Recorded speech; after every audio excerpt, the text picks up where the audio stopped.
everyone. Good evening.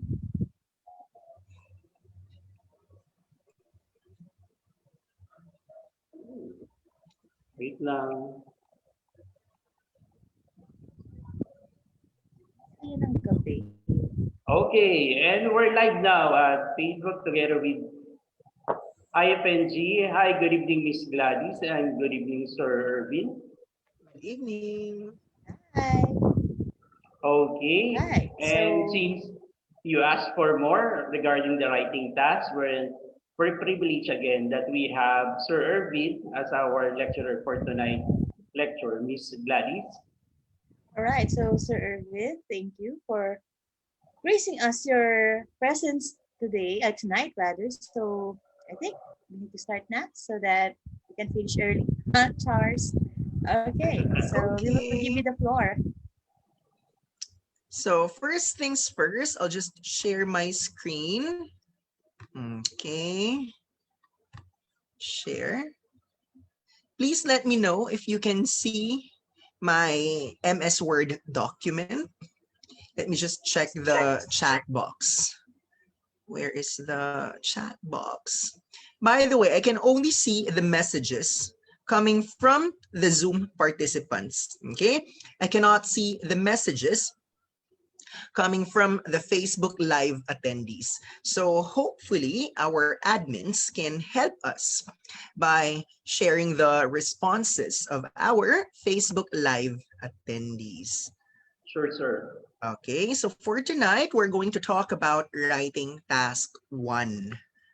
Okay, before we start, allow me to thank IFNG, the organizers, the admin, Sir Jeff, Sir Marvin, Miss Gladys, for our third session tonight. So the first Wednesday, we focused on speaking. And then last week, we talked about writing task 2, which is, by the way, exactly the same for academic and general training candidates. But for tonight, writing task 1 is totally different for the academic and general training candidates. So for the first hour, the discussion is applicable for both ACAD and GT. However, after the first hour, we're going to focus on writing task 1, academic. So first things first, I want to ask, how many of you are not yet sure whether they are going to take academic or general training?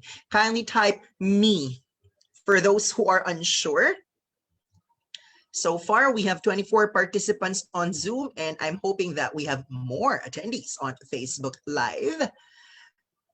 Anyone who is not yet sure whether it's academic or general training module that they're supposed to take in the IELTS? Everyone sure? Okay, for the benefit of those who are totally undecided, this is the simple guide. So academic module is required if you are, number 1, applying for student visa, regardless of the school, course, or country. Number 2, academic is also required if you are a nurse planning to work in US, UK, Ireland, Australia, New Zealand. Now, what about general training module? This is intended for, number 1, fiancé visa applicants. Number 2, spouse visa applicants. Number 3, skilled workers, butchers, welders, electricians, linemen, mechanics, and the like. Number 4, caregivers. Number 5, those who are applying for immigrant visa going to Canada, Australia, New Zealand. Number 6, the RadTechs, radiographers going to the United Kingdom. At the same time, the teachers who are planning to work in Singapore and UAE must take general training module. Now, let me just clarify, how many of our attendees for tonight are RNs? May I see the hands of registered nurses? Kindly comment me on the chat box. Okay. We only have Joyce. What about the others? Okay, the reason why I asked is, even if you are a registered nurse, but you're applying for Canadian immigrant visa, whether it's express entry or Federal Skilled Worker Program, Quebec Immigration Program, Atlantic Immigration Pilot Provincial Nominee Program, still, you have to take the general training module even if you are a registered nurse for as long as it's Canadian immigrant visa that you're applying for. Now, what about writing task 1 for the general training candidates? It's letter writing. But what about the academic candidates? It's statistical writing. So in the actual examination, you're given a line graph, bar graph, table, pie chart, or diagram. And based on this, you're supposed to write at least 150 words. Now, kindly take note, that is the minimum, 150. Why? The moment you are not able to reach the minimum number of words, kindly expect a penalty or deduction in the first criterion, which is TA or task achievement. So you have to do everything in the actual exam to make sure that you reach at least 150 words. What about the maximum? If you look at the official website of Ielts or Cambridge Books, they don't say anything about the prescribed maximum number of words, but there is such thing as recommended maximum. So let me clarify, the word recommended is not the same as required. But as you can see here on our screen, it says preferably 250 words for the simple reason that there is what we call time limit in the actual examination. So if you look at the test booklet, it says that for task 1, you're given approximately, okay, it's not exactly, but it's approximately 20 minutes. And then for task 2, approximately 40 minutes. But it's not as if the test supervisor is going to collect your work, your task 1 after 20 minutes and collect your task 2 after 40 minutes. What is it that the test supervisor is going to do? Give you 1 hour to finish both. So it doesn't really matter whether you spend 30 minutes for each. What's most important, both of them are completed in 1 hour. What about the values? Task 1, 33.3% of your grade, and task 2, 66.6% of your grade. Now, what about word count? Okay, if you are going to take computer delivered IELTS, all you have to do is to look at the lower right hand side portion of the screen, and there you will find word count. It's updated every time you type a word. But what about the candidates who are taking paper-based IELTS? Definitely word count is not one of the benefits that you're going to get from paper-based IELTS. That is why I have a simple word count technique for all of you guys. So remember, in the actual examination, you are provided with 1 sheet of paper for task 1 and 1 sheet of paper for task 2. I am sorry because I'm at home now and I don't have a copy of the writing answer sheet with me, but just imagine that in the actual exam, imagine that this is your writing answer sheet for paper-based IELTS. Okay, first few lines, you are required to provide the following. Number 1, your candidate name. Number 2, the test center number.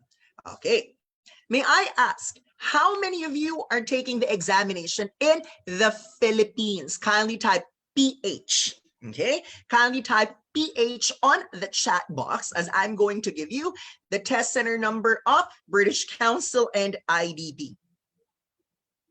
Okay, so FYI, the test center numbers that I'm going to share with you for tonight, they are only applicable if you're going to take the examination in the Philippines. However, if you're going to take the examination in other countries, kindly double check with the local IDP and the local British Council, and please ask what is their local test center number. So I'm going to type it down for you, okay? If you are taking the examination in the Philippines under British Council, test center number PH001. Okay, I have just entered that on the chat box. For those of you taking the examination in IDP, Philippines except for Cebu, because Cebu has its own test center number. But if it's other locations in the Philippines, capital P, capital H009. Now, what about the test date? We Filipinos usually follow the American format of writing the date. And how do Americans usually write the date? Most of the time, Americans start with the month. So today is June 2. Class, Filipinos usually write, okay, June 2, 2021. So this is the American format. But FYI, in all application forms, answer sheets, like literally everything in the IELTS, it's always the British format that they are following, which means to say, how are you supposed to write the date today? If you're taking the examination today, okay, you start with the day, followed by the month, and then the year. Day, month, year. Which means to say, how are you supposed to write the date today? It is 0, 2, okay, 0, 2, 0, 6, 2021. I am emphasizing on this one because a lot of candidates repeat the IELTS just because of the wrong format of their birth date. Let us consider the day today as the perfect example. Okay, say for instance, let's change the year. Let's replace 2021 with 1987, the year I was born. What if, okay, I'm born on June 2, 1987. It's just a what if. So Filipinos on the IELTS application form registration link usually write 06/02/1987. Class, if that's how you wrote your birth date on the registration form, class, what does this mean? You were born on 06, okay, February 1987. That is the implication. FYI, IELTS will not correct your birth date after you have registered, which means to say the moment your results are released and it says there that you were born on February 6, 1987, but your passport says that you were born on June 2, 1987, it will pose a big problem for the Filipinos who are used to the American format. So a friendly reminder, in IELTS answer sheets, registration links, application forms, you always have to follow the British format in writing the date. Okay, now there is a box that you're supposed to tick, whether it's academic or general training module that you're taking. So make sure you tick the appropriate box. Now, to give you an idea, in the actual examination, the first page of writing task 1 has a total of 15 lines. Class, it's not by accident that there are 15 lines on the first page. Why? People ask me, so sir, how would examiners know if we have reached 150 words already? This is the assumption, okay? Usually, one line has 10 words. That's why if you have consumed all the lines on the first page, 15 lines times 10 words, most likely that's 150 words already. So imagine, you don't have to waste your time counting every word. 1, 2, 3, 4, 5, 6, 7, 8, 9, 10. Simple. Your goal in the actual examination is to consume all the lines on the first page. Approximately, that's 150 words already. Now, what about 250? If you look at the back portion, okay, the back portion of your writing task 1 answer sheet, there are 20 lines. So preferably 250 words. What does this mean? Your target in the actual examination, kindly try not to write beyond the what? Second, or beyond the half of the second page of your writing task 1. So your goal, first page, consume all 15 lines, and then the second page, write up to the 10th line. That's halfway of your answer sheet. What about writing task 2? Writing task 1 and writing task 2 answer sheet in the actual examination look alike, okay? totally the same. The only difference, the label. It says task 1 for task 1 and obviously task 2 for task 2. But class, if there are 15 lines on the first page of task 2, question, is it possible for you not to write a single word on the second page of writing task 2 answer sheet? Yes or no? Kindly type on the chat box. I am going to ask questions from time to time because this is the only way for me to know that you are still with me. Question. If writing task 2 requires you to write at least 250 words, and the assumption is an average person writes up to 10 words per line, is it possible for you to consume all the lines on the first page of writing task 2? So if you look at the second page, you don't write a single word. Is it possible? So far, Gretzel May responded and Gretzel May is correct. If you don't write a single word on the second page of writing task 2, it means to say that you have not reached the minimum of 250 for task 2. That is why the recommendation in the actual examination is, if it's task 2, make sure to consume all lines on the first page, and then on the second page, what you can possibly do, okay, this is a sheet of paper. So imagine this crease right here, that is your target. Try to reach the second half of your writing task to answer sheet. Now, if you think that you are or if you think that you've consumed almost all of the lines of the second page, okay, put an end to your writing task anytime soon. Why? It is quite annoying for some examiners to check super long essays. Now, what if you've reached the last line and then you raise your hand, you call the attention of the test supervisor and said, excuse me, test supervisor, I need you to give me 9 more sheets of paper because I want a 9 in writing. Class, what I've mentioned last week in writing task 2 lecture, it does not necessarily mean that if your essay is longer, your grade is higher. Remember, length is not the only basis to pass the examination. So I have taught you the word count technique so that in the actual examination, you don't have to waste your time literally counting every single word.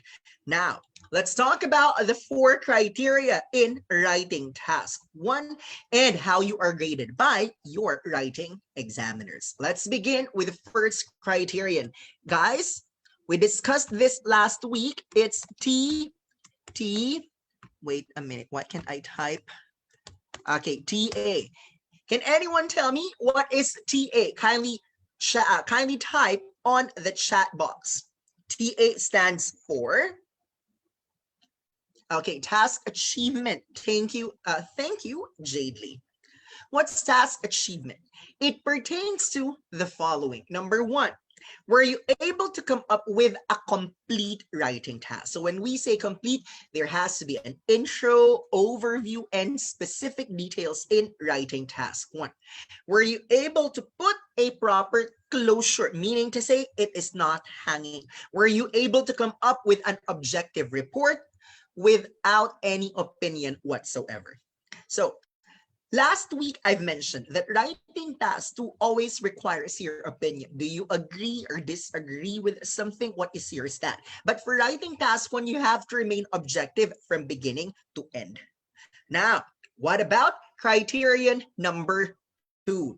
Guys, criterion number 2 is CC. Kindly type on the chat box, what is CC? Especially for those who have been reviewing for IELTS for quite some time, I'm certain they know what CC means. So kindly type on the chat box. So thank you, Jobel. It stands for Coherence and Cohesion. So in general, CC assesses the organization of your output. Paragraphing, your proper use of connective words. How many sentences do you write in one paragraph? How many paragraphs do you write in the entire output? Does it follow a smooth flow from beginning to end?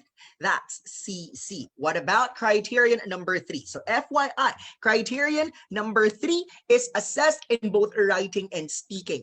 And it's LR. Everyone, will you please tell me what is LR? Type on the chat box, please. What is LR?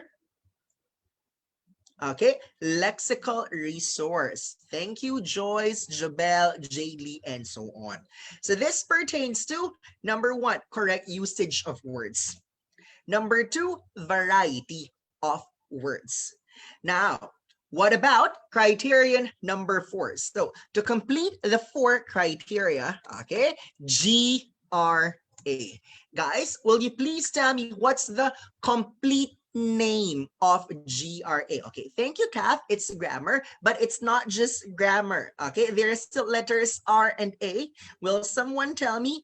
Okay, thank you so much, Sir Marvin. It's grammatical range and accuracy. So when we say accuracy, the subject and verb must agree with each other. At the same time, your verb tenses must be consistent. Plus, make sure that your prepositions are correct. You also have to understand that it's not just accuracy. Okay. You need to come up with sentences that are not short and choppy. So sentence construction is also evaluated by the examiners in grammatical range and accuracy. So let me just type the 4 of them. Okay, so TA, CC, LR, GRA. Now, one by one, I am going, or no, before I move on to that, before I reveal the information, I am going to ask you first. Some of you might have attended last week, and the other week, the first week we talked about speaking, and last week we focused on writing task 2. But this time it's writing task 1. So last week I have given you an idea of our national average per criterion. Now, let me check if what you have in mind is consistent with the performance of Filipinos in the writing subtest in general. Now, will you please tell me, of the 4 criteria, kindly tell me in which criterion are we Filipinos usually getting the highest average in writing task 1? Is it TA? Is it CC, LR, GRA? It's like a multiple choice question. Pick one. No right or wrong answer. I just want to know what you have in mind. In which criterion are we Filipinos getting the highest average in writing task 1? Is it TA, CC, LR, GRA? So Jer Clemente responded TA. What about the others? I mean, we have 33 participants on Zoom. Let's take a look at Jura said TA. Okay, Cheryl is correct. Jocelyn is correct. So now, it's actually in lexical resource, okay, LR. This is where we Filipinos get the highest average, and that is 6.3. Okay. Now, I need to ask you, of the 4 criteria, in which particular criterion do we Filipinos get the lowest national average? You only have 3 remaining options now. Is it TA, is it CC, or GRA for writing task 1? Okay, it seems that Jabel, JD, and Gretzel have been doing their homework and research. For TA, let me just type, for TA, our national average is 5.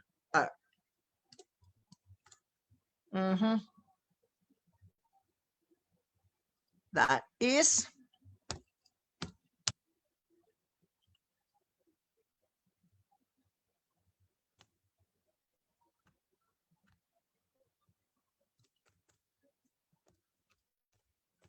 okay. There you go. So for TA, it's actually,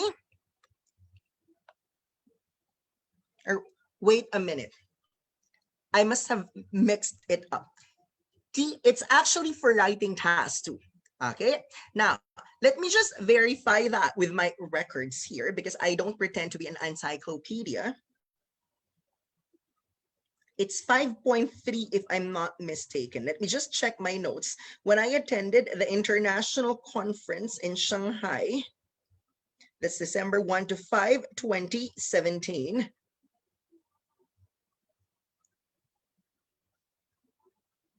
me see my notes.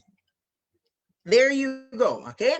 I have it here with me now, the numbers. So one by one, for TA, the national average is 5.3. And then for coherence and cohesion, the national average is 5.8. And then for lexical resource, our national average here, okay, is 6.3. And then enter. Okay. And then for GRA, our national average is 6.2. Now, you might want to ask, okay, sir, 5.3 is the national average. That's just not acceptable. FYI, according to Dr. Victoria Clark and Dr. Joanna Motoram, around 20% of the Filipinos cannot finish 2 tasks in the actual exam.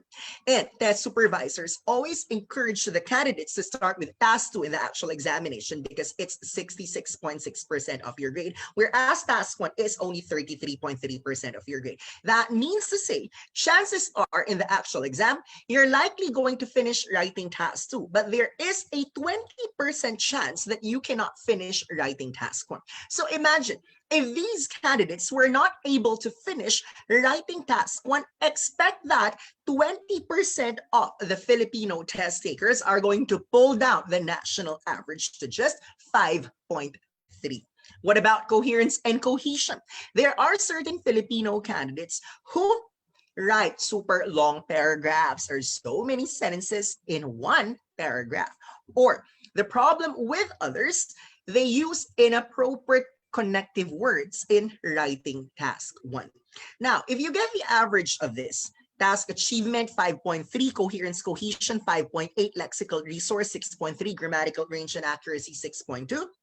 If we compare that to writing task 2, yes, our national average in writing task 2 is actually higher compared to our national average in writing task 1. So to speak, it is writing task 1 pulling us down.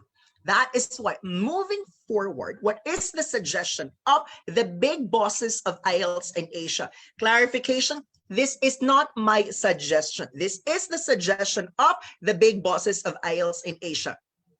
If you want to maximize your chances in passing or acing the writing subtest, kindly focus on writing task 1. Okay? Why focus on writing task 1? Because this is our weakness in general. And yes, let's go back to college or high school. How many essays have you submitted to your professor? Perhaps every month we come up with an essay. But what about statistical reports? Perhaps in your entire college life, it's only when you've submitted your thesis, chances are that's the only time that you deal with graphs, tables, line graphs, bar graphs, pie charts, and so on. So this is the reason why if you want to maximize your potential in getting a higher band score in writing, because your destination is not just the United States of America. You're targeting all 6 English-speaking countries, US, UK, Ireland, Canada, Australia, New Zealand. It is best that you focus on writing task 1 to pull your grade up. Now, if you look at the writing answer sheet on the actual examination, look at the last portion, okay? If you look at the bottom, you will see that there is a box designated for TA, CC, LR, GRA. FYI, when examiners grade you for each of the 4 criteria, they actually don't give you decimals or fractions as grades. They only give you whole number values, meaning to say, no one is going to get 6.5 in task achievement. No one is going to get 7 3/4 for coherence and cohesion, only whole number values. However, if you look at the writing answer sheet on the actual examination, there is no portion for the examiner to write the final grade that will appear in your IELTS result. Why? It is not the examiner that determines what grade will appear in your IELTS result. It is the computer. Now you're going to ask me, huh? Sir, the computer. So what then is a function of the examiner? And what then is a function of the computer? The examiner will grade you in all 4 criteria. Okay? Please be advised that there is a possibility that in the actual examination, your writing task 1 examiner is not the same as your writing task 2 examiner. There is also a possibility that your task 1 examiner and task 2 examiner, they are not your speaking examiner, which means to say, it is possible that in the actual exam, you're assigned to 3 examiners. Your speaking examiner, the one who conducts the interview, writing task 1 examiner, and writing task 2 examiner. So to a certain extent, your writing task 1 examiner cannot predict what grade will appear in your IELTS result, because it is possible that your writing task 1 examiner won't check your task 2 and vice versa. So your writing task 2 examiner cannot predict what grade will appear in your IELTS result, because it is probable that your writing task 2 examiner is not the one checking your writing task 1. Now the question is, what then is a function of the computer? So this is what the computer does, okay? So the computer, task 1 plus is a computer that does the mathematics. Task 2, multiply that by 2, okay? Now, the computer will get the sum of your grades in the 4 criteria of writing task 1. The computer will get the sum of your 4 grades in the 4 criteria in task 2 and multiply that by 2. Okay? So whatever the sum, okay? Whatever the sum is divided by 12.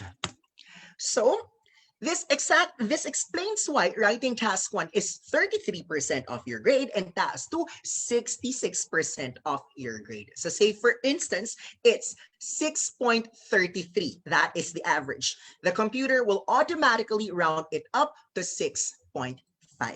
Now, before we proceed to the next part of the discussion, like we focus on the screen that we have here in front of you. Did you get the point of that discussion? Okay, kindly type yes. You understood that the function of the examiner is just to grade you in each of the 4 criteria, and that you are not given a decimal or a fraction as a grade. And the examiner cannot really predict what grade will come out of your IELTS result, because it's the computer that does the calculation. Okay, so we have responses from Gloria, Jobel, Cheryl, Joyce, Lawrence, Fritz, Jade Lee. Okay, before we proceed, I'm going to ask you once again. Okay, have you heard of this information before? Like, was there an IELTS instructor, an IELTS lecturer, IELTS reviewer who explained this to you in detail? Like how you are graded in each of the 4 criteria, what's the function of the examiner, what's the function of the computer? Have you heard this discussion before? Okay, Kath said no, I'm hearing it for the first time. Miss Gladys said no, I'm hearing it for the first time as well. And then Kath just now, Sir Marvin, no one, no, and there's a thank you from Kath. So as you can see, teaching IELTS requires that the lecturer is credible. There is a saying that not all lecturers are equal. The point is, you're attending a free class like this. I'm giving you everything that I've got to make sure you understand how it works, in order for you to make sure that in the actual examination, you understand the mechanism, you understand the guidelines, how the test works, in order for you to be somewhere closer to your target band score. So Ramon responded, really glad to know from you. Okay, my pleasure, you're welcome. And then Miss Gladys here, I think this is from Facebook, responded never. Okay, so now let's focus on the screen. I hope you're still with me, guys. Okay, let me just go to the screen. It's the 40th minute. Okay, let's focus on writing task 1, academic. So apparently, we have two kinds of writing task. One, the first one is what we call static, and the second one is what we call process. Now let's take a look at the four subtypes of a static, and they include pie chart, table, line graph, bar graph. Ladies and gentlemen, what is the common denominator? The one that binds all four of them together. All four of them have figures. So when we say figures, it could mean number or percentage. Now, what about the second type of writing task? One, class. It's what we call process. What are the four subtypes of a process? There is flowchart, map, diagram, and illustration of how something works. Looking at the four of them, you won't see numbers, you won't see percentage, but instead you're going to see illustrations. Now, I'm going to show you something, okay? I have with me a sample writing task 1. Okay. So you see here, one moment.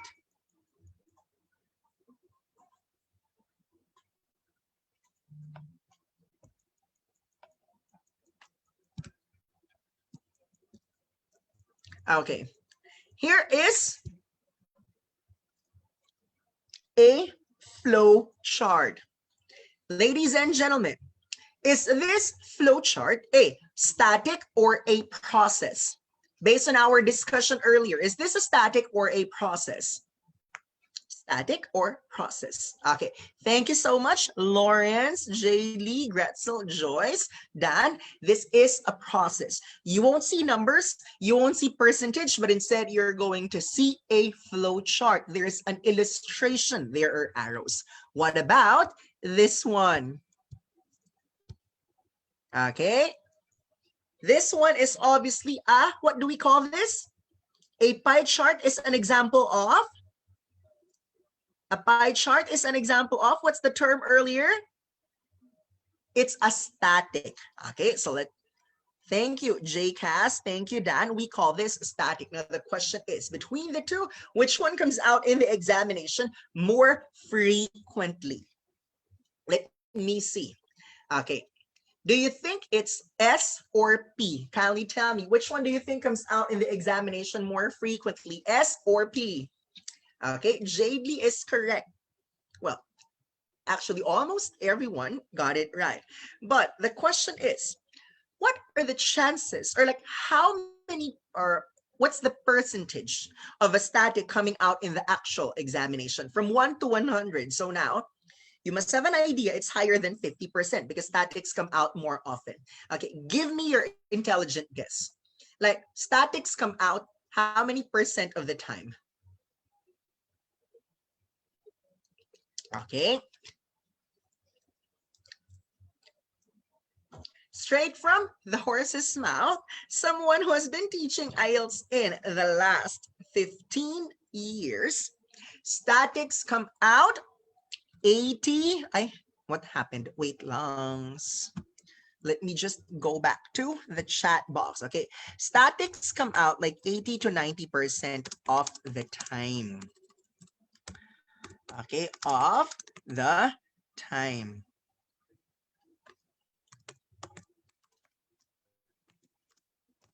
Okay, so there you go. Statics come out 80 to 90% of the time. Now that means to say processes,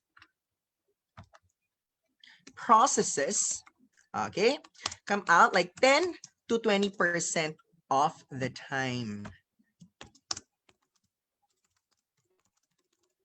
So what am I saying here? During your review, in your IELTS preparation, devote more time in mastering the statics. Why? Because chances are it's a static that you're going to encounter in the actual exam.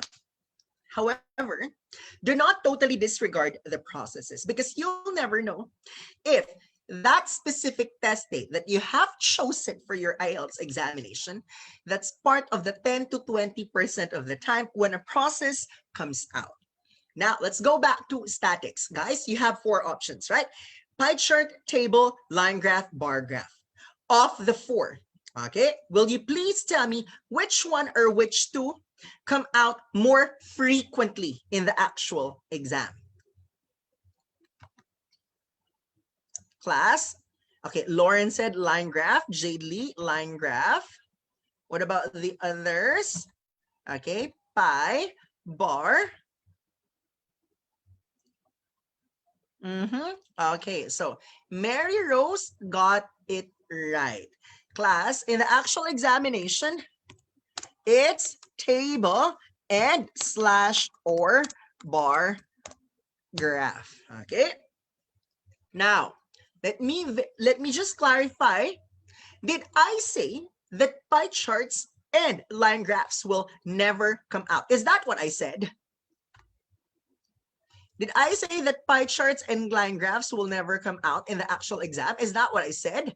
No, very good. I'm just saying that table and slash or bar graph, they tend to be more common in the actual examination. Okay, what about process? Guys, you have 4 options. Kindly tell me, is it map, diagram, illustration, or flow chart that comes out in the examination more frequently as compared to the others? So for static, we've established that it's table and slash or bar graph. But what about processes? Jer said maps. What about the others? No right or wrong answer. I just want to check if you have an idea. Okay. Apparently, Jer is correct. Maps come out more frequently as compared to the other types. Okay, so far you have an idea which one you're supposed to focus on. Like if you have all the time in the world, focus more on like literally all of them. But what if you're taking the examination next week or 2 weeks from now? You have limited time to prepare and you are working. I mean, you cannot resign just for this examination. Life must go on.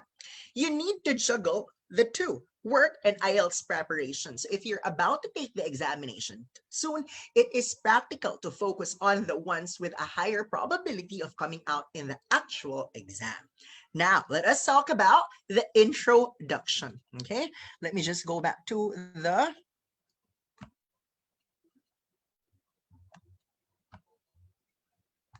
what happened here. I'm not really good at this.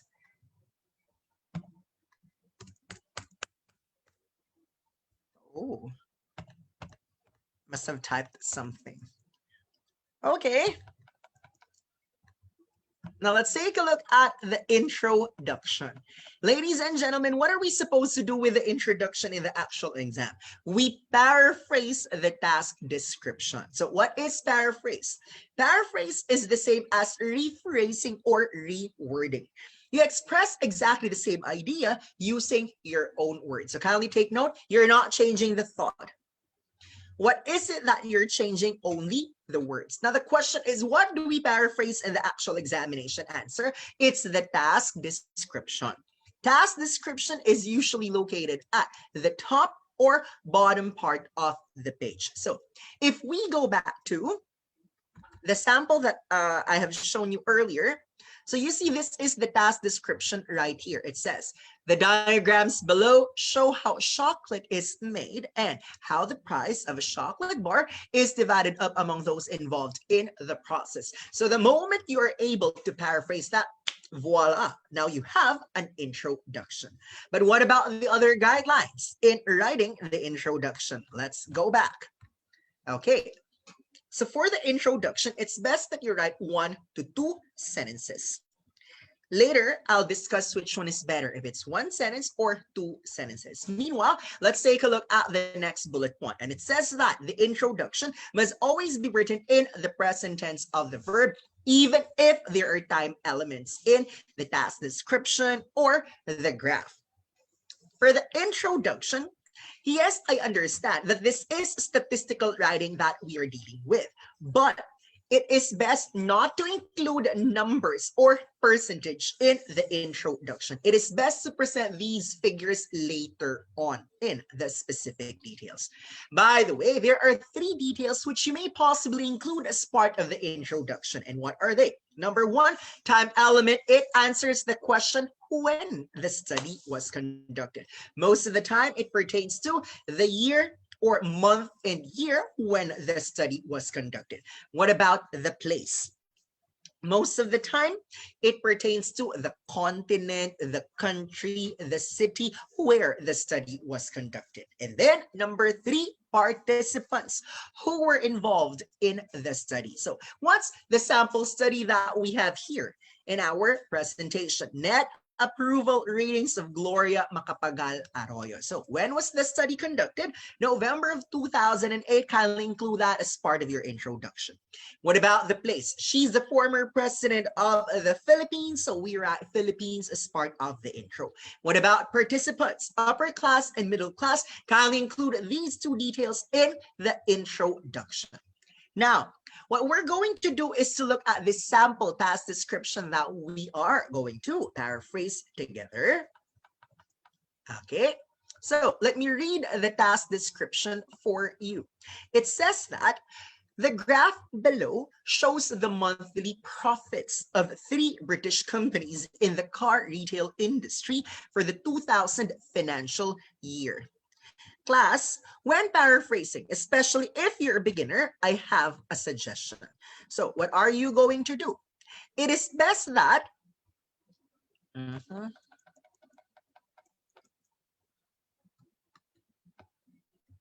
there. It is best that you cut this sentence into several parts so that you paraphrase part by part. Let's begin. The graph, that's what you see in the task description, but IELTS examiners need you to be more specific in your introduction, like what kind of graph are you pertaining to? So why don't you write the line graph? Okay, what about the word below? Below, ladies and gentlemen, is always expected in the task description. Why? What did I tell you earlier? The task description is usually located at the top part of the page. But when you write your introduction, please do not write the word below. Why? Imagine if you're going to write the word below as part of your introduction, that can only mean one thing, that you have to fulfill your promise of making a line graph just below your introduction.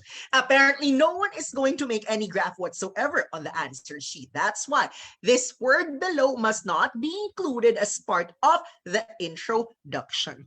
Okay, so Ramon is asking, can we write given instead of below? For sure, no problem with the word given. Just don't write the word below because you're not going to make any graph just, immediately after your introduction. Now, let's continue. What about the action word or the verb used in the task description? It's shows. Now, you see here alternative words because you will be punished, you will be penalized if you use exactly the same word. So what are the alternatives? Presents, reveals, illustrates, depicts. Okay. Now it's the time for me to ask you, apart from shows, presents, reveals, illustrates, depicts, will you please give me more verbs or more action words that we can use as part of the introduction? Apart from shows, presents, reveals, illustrates, depicts, let's take a look at your responses. Delineated. You have to be careful in using the term delineate because it might not be applicable for all writing tasks. Okay, what we're saying is it's not necessarily wrong, but you have to be careful. Okay, provide. Okay, unveil. Okay, Miss Abigail, I'm sorry, but I don't think unveil is the best term for this one. Why? Unveil is like, okay, there is this statue and then, or a monument, and then during the inauguration, it will be unveiled and presented to the public in honor of something. That's why we have to be very careful with the terms that we're going to use, okay? You may use highlights. You may use compares if ever there is a comparison, okay? So what I want you to know, okay, uncover, it's like you are, how do I say it? Uncover is not the best term because uncover is, there is some sort of a secret and that you're going to divulge like voila, I am uncovering the big secret of something. Okay, let us be very careful with the terms that we are using, because remember, in IELTS, more than anything else, it's accuracy that matters. Okay, now let us move on. The monthly profits of 3 British companies in the car retail industry. Notice that the names of the companies are not enumerated as part of the task description, but in the introduction, you are allowed to write them one by one. So there's Acme, Branson, Curtis. They are the 3 British companies in the car retail industry. Now, what about the time element? The task description says for the 2000 financial year. Ladies and gentlemen, the word year will always be here. I mean, we cannot use the word annum because in the first place, annum is not in English. What is annum? That's in Latin. So instead of changing the exact word year, what you can do is play with the other words. So instead of writing for the 2000 financial year, you may write this as in the fiscal year 2000. So now let's take a look at the finished product, the paraphrased introduction. Here we go. The line graph presents the monthly income of 3 car companies based in Britain, namely Acme Sports Cars, Branson Motors, and Curtis Car Mart in the fiscal year 2000. Now, why do we say this is a perfect introduction? For the simple reason that it followed everything that we talked about in the last couple of minutes, right? 1 to 2 sentences. This paraphrase intro is correct. Number 2, it does not contain the word below. This paraphrase intro is correct. Number 3, it makes use of the present tense of the verb. This intro is correct. And then number 4, no statistical figures like 5% and 20,000 at the same time. It contains the 3 details. Time element, fiscal year 2000. Place, Britain. And then number 3, participants, Acme, Branson, Curtis. So this is how simple the introduction is. All you have to do is to paraphrase the task description based on what we have discussed in the last few minutes. Now, after the introduction, we move on to the overview. Okay, let me just scroll down. Overview. There you go. By the way, if you want to like screenshot, I don't really mind. What's most important, we help you in passing the examination. So before we talk about the content of the overview, I worked with an IELTS examiner before, and he explained why overview is considered the most important part of the writing task one, even more important than the body or the specific details. And this is his point.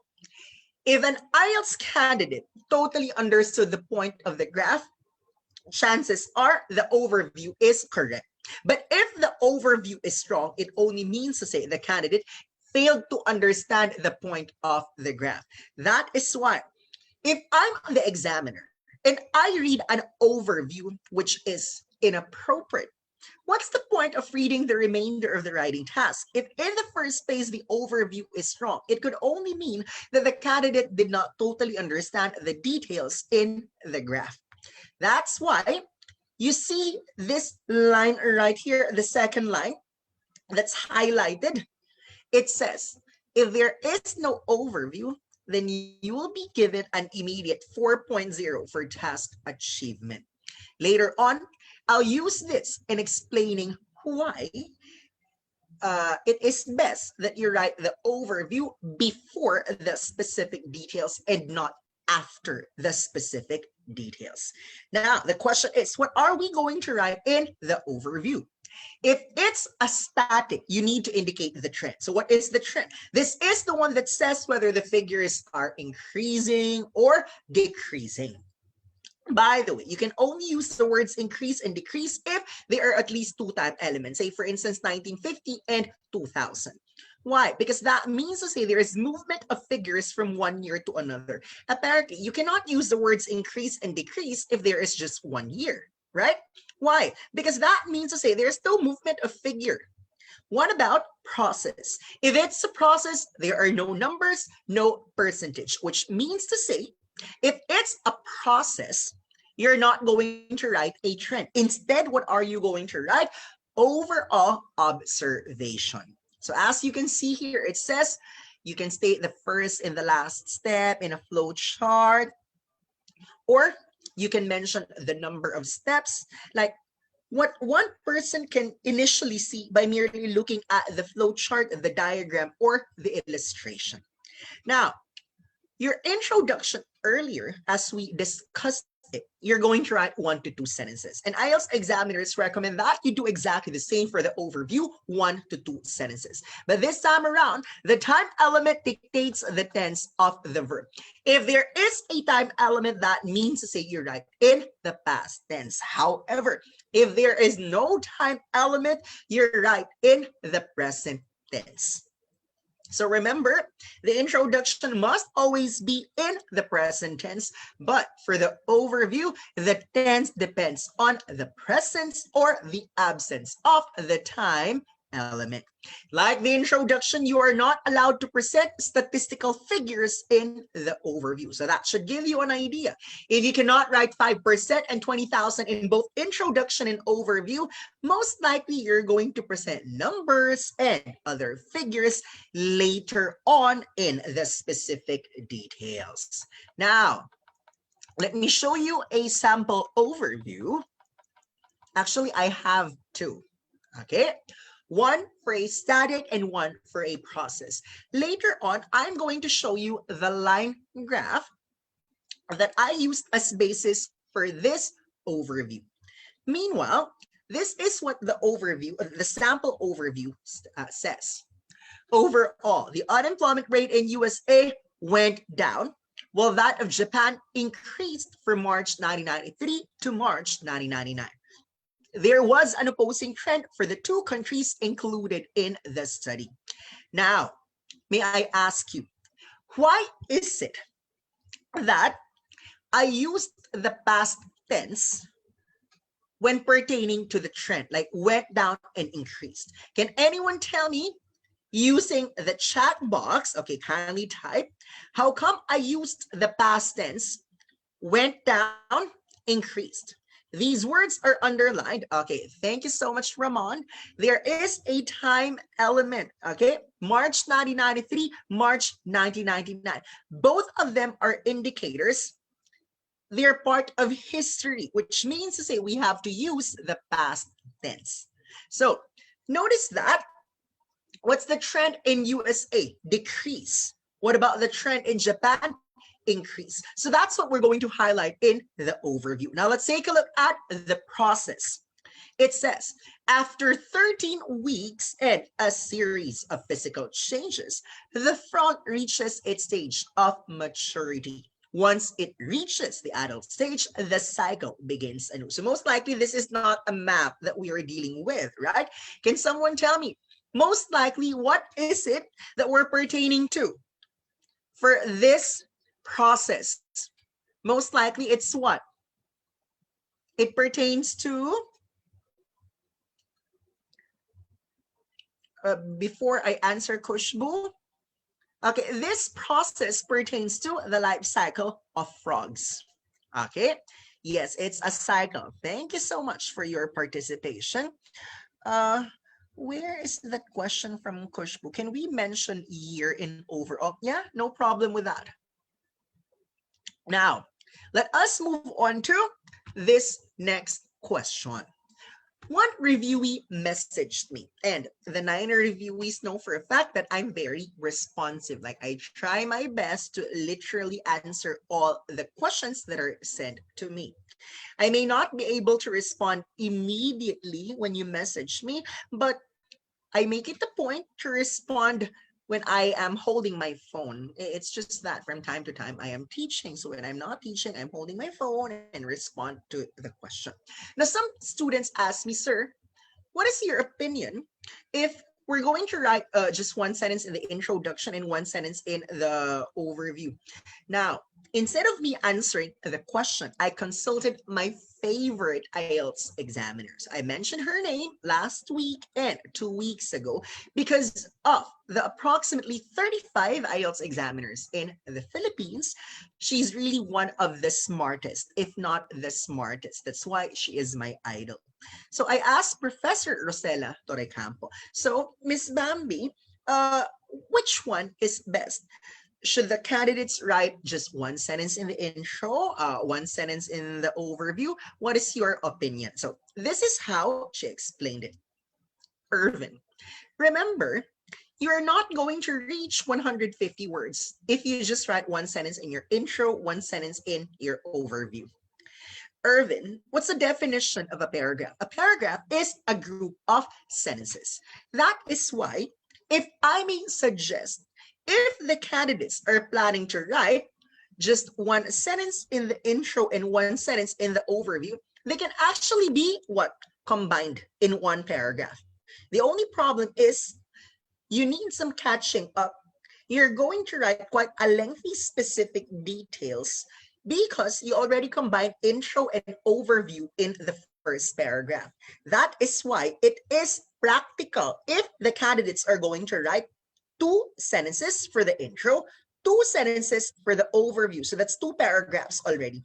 So that in the specific details, you'll just have to write approximately 2 paragraphs with, let's say, 4 to 5 sentences each in order for you to reach 150 words. So let me clarify. It is not necessarily wrong to write just one sentence for the intro and just one sentence for the overview, but you have to be mindful of the minimum, which is 150 words. So what's the suggestion?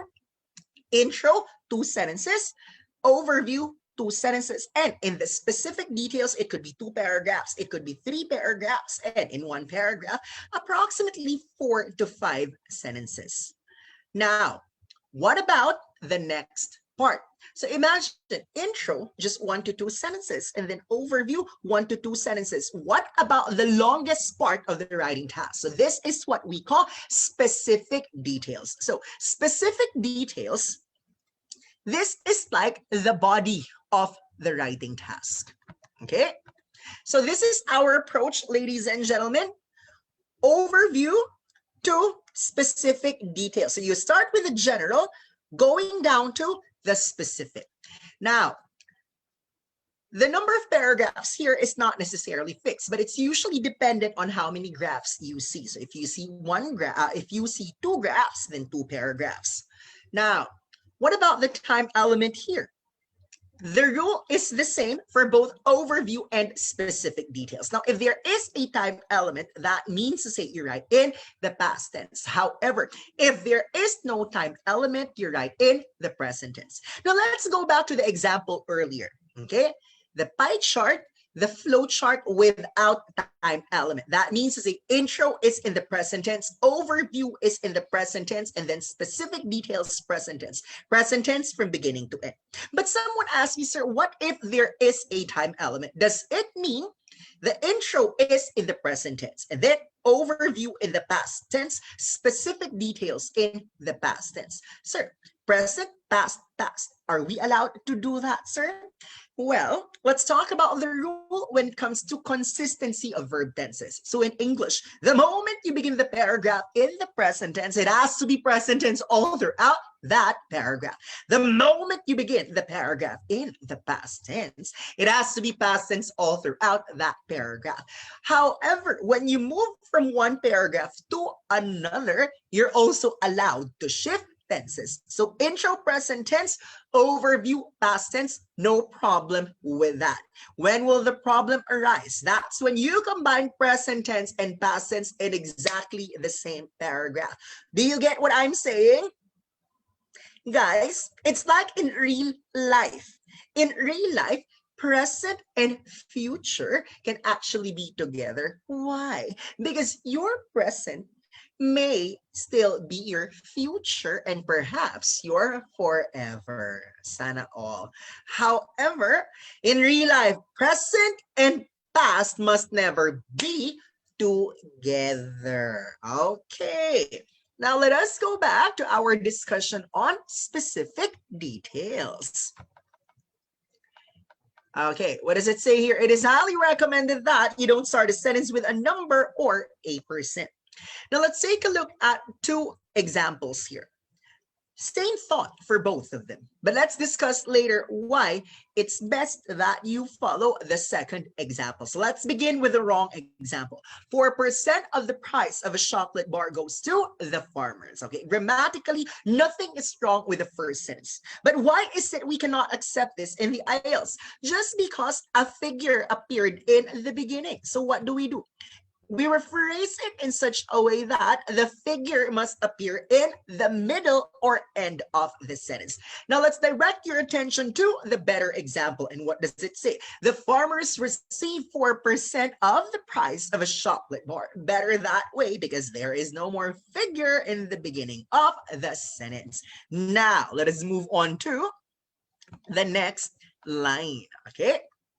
What says here, better to use the percent symbol when you are writing in digits. However, it is best to spell out the word percent if you are writing in words. Let's take a look at the examples beside that. Number 4, that's when you use percent symbol. You spell out the word for, F-O-U-R, then better spell out the word percent, P-E-R-C-E-N-T. But what about another rule to keep in mind? If you are dealing with a 2-digit number, that means to say 10 and up, it is best to write in the numerical format. Say, for instance, the number 12. How are you supposed to write the number 12? Write it as 1, 2.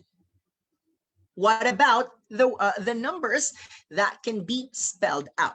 The single-digit numbers 1 to 9. So kindly look at the next slide. It says 9 and below. You can write it either as a word or as a number. So 9 may be written as the numerical 9, or it may be written as N-I-N-E. Lastly, actually, not lastly, second to the last. It says here, if it is your first time to use percentage or number, make sure you label. Now, before I explain that one, I'm going to ask you a question because I want to make sure that you're still with me even if it's 10:12 p.m. Guys, there was an increase from 120,000 to 140,000. Is that sentence clear or not? I repeat, there was an increase from 120,000 to 140,000. Is that sentence clear or not? You only have two options, clear or not. You're already 50% correct. So kindly type in the chat box. Is it clear or not? Okay. Jer Clemente is correct. It is not clear. Why? If you're right, there was an increase from 120,000 to 140,000. You don't want the examiner to guess, right? 120,000 what? Frogs? Or 120,000, let's say, people? You have to be specific. The point of writing is for you to get your point across. So if you are not understood by the person reading your output, then there is no communication. Our goal in writing is clarity. That's why it says here, if it is your first time to use percentage or number, do not forget to label. Now, how do we make that sentence clear? The one that I have given you earlier. It is best to write, there was an increase from 120,000 to 140,000 visitors. Don't forget to label. Now, for our last bullet point, under specific details, write the big numbers and years and digits and not in words. So how are you supposed to write 28,000? Better if you do it this way. 28,000. 28000, numerical format. You don't have to spell it out as 28,000. One reviewee asked me, sir, I'm just curious because I want to make sure that I reach 150 words. So, sir, how many words are there if I write 28000? And I told the student, well, that is considered one word. But as a follow-up, the student asked me, sir, what if I spell it out as 28,000? I told the student, well, that's considered 3 words. Now the student asked me, sir, and I spell out all of the big numbers and the years so that I will reach 150 words. Well, the examiner might be thinking the only reason why this person reached 150 words is because this person is cheating, spelling everything out. You prove to your examiner that even if you stick to the numerical format, you can still reach 150 words. Now, let's have a recap. What are the 3 parts of writing task 1? Okay, I'll just use the chat box. Okay, the first part is what we call the intro. And then the second part, this is what we call the overview.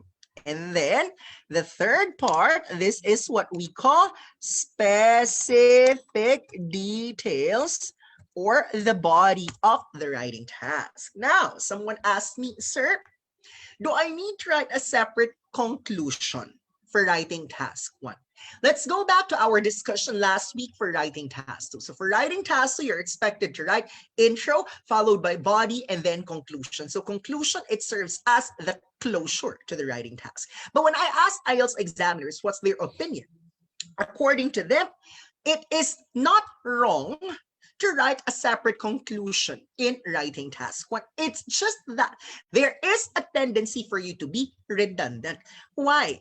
Because you've already presented the overall trend before you moved on to the specific details. So what else are you going to write separately in the conclusion?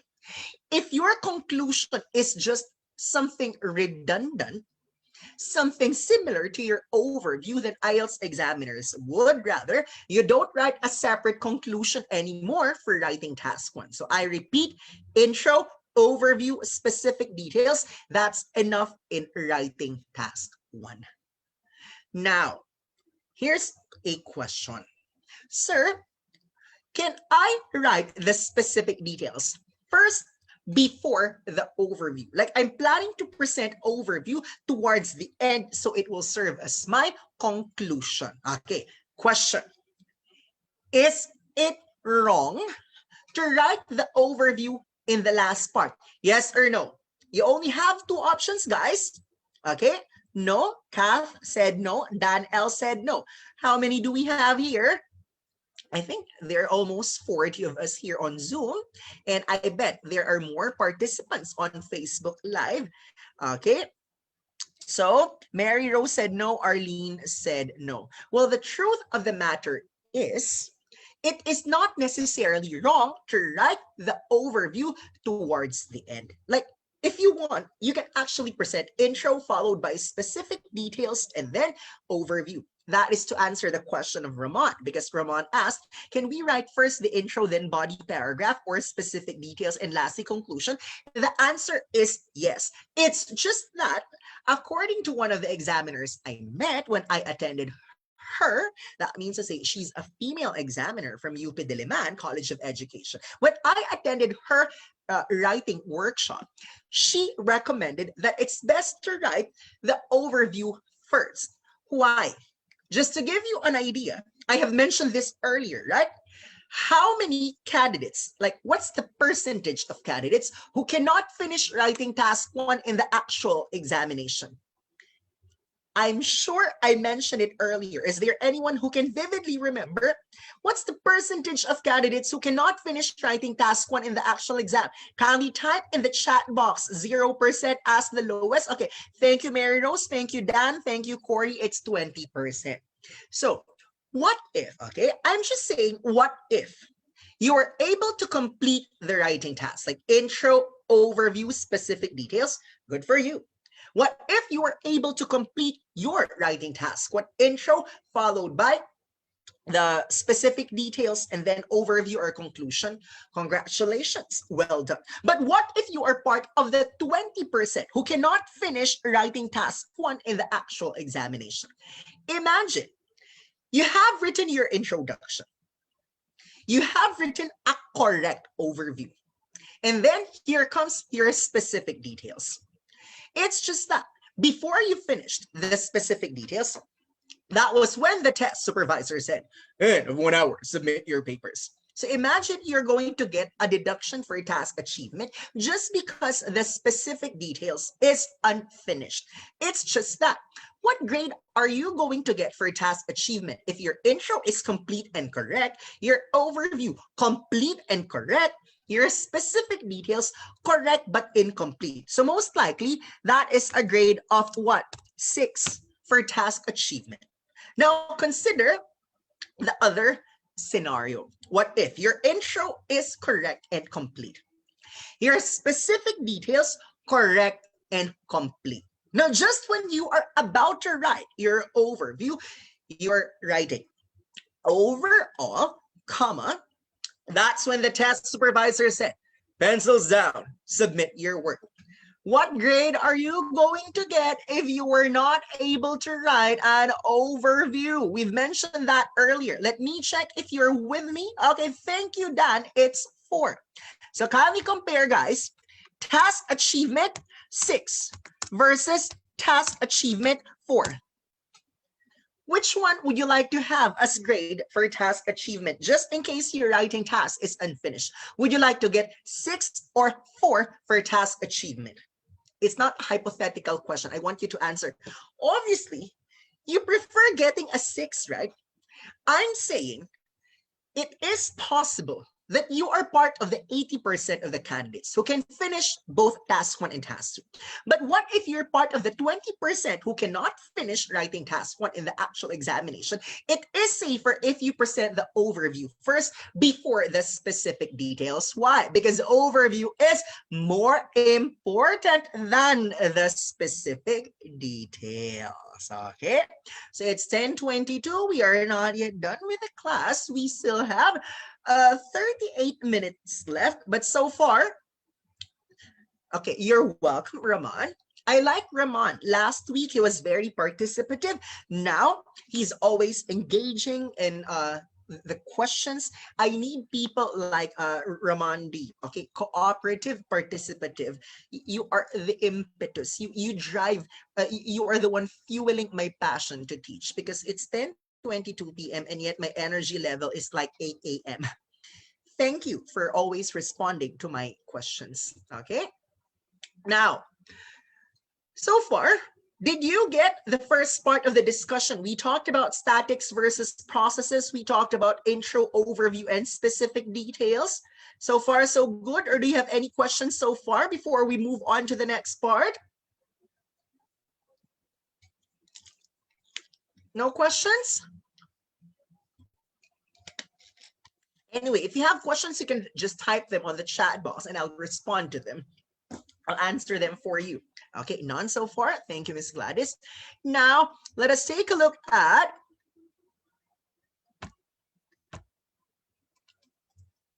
the proper combinations for time elements. Recall the example earlier from 1993 to 1999.